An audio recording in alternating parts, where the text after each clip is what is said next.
మనం ఏమిస్తున్నామో అది మనకి లభిస్తుంది. యా, నీకు ఒక చిన్న కథ చెప్తాను దీని గురించి.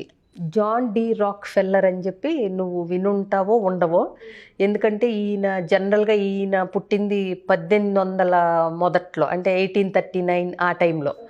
సో నేను కూడా ఈ మధ్య చదివాను ఆయన గురించి.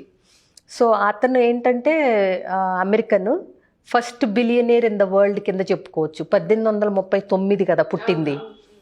ప్లస్ ఆయన అంటే oil refineries, first oil based ఇండస్ట్రీలో నెంబర్ 1, అట్లాగే number 1 business man and richest fellow in the whole country అన్నట్టుగా ఆయన అవన్నీ సాధించగలుగుతాడు చాలా తక్కువ వయసులోనే. అంటే 25 ఏళ్ళ నుంచి 30 ఏళ్ళు వచ్చేసరికి biggest industrialist in oil refinery industry అలా వచ్చేసి బిలియనేర్ అయిపోవటం ఇవన్నీ జరుగుతాయి.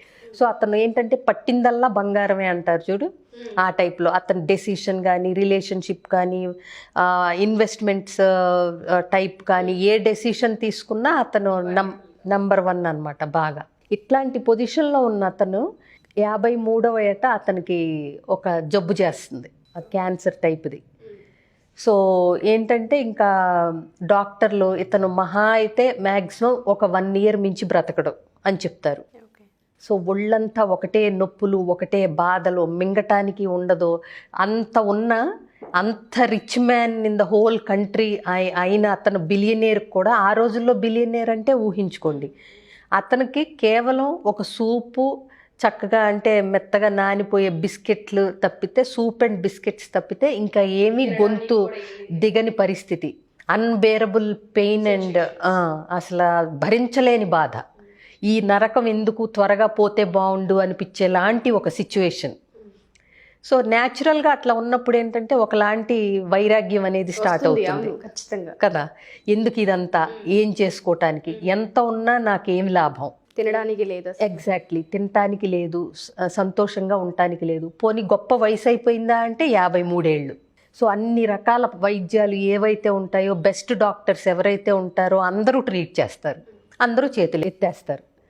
అలాంటి ఫేజ్లో ఒకరోజు పొద్దున్నే లేసేసరికి సడన్గా ఎందుకో ఒక థాట్, ఒక జ్ఞానోదయం లాంటిది కలుగుతుంది.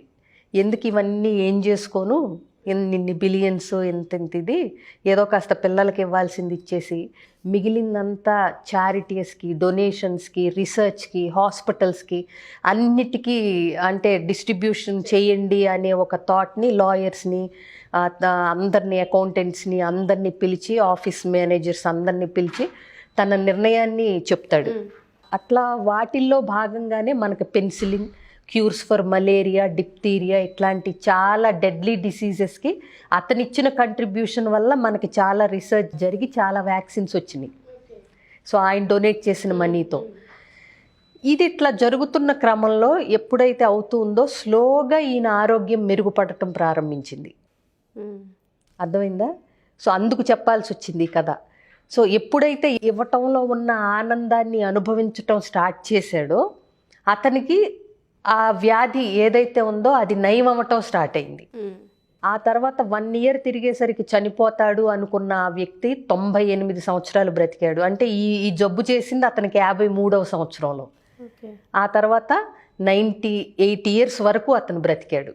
సంవత్సరంలో చనిపోతాడని అన్ని రకాల స్పెషలిస్టులు అయిన డాక్టర్లు చేతులు ఎత్తేసిన వ్యక్తి ఈ ఉన్నదంతా డొనేట్ చేయటం స్టార్ట్ చేసిన తర్వాత. సో ఇది మనకి అంటే చదువుతున్నప్పుడు అద్భుతంగా అనిపిస్తుంది. సో అతను చివరిలో ఏం చెప్పాడు అంటే, ఇచ్చేటప్పుడు అదొక రకమైన ఆనందం ఉంటుంది, అది అనుభవించితే కానీ తెలియదు.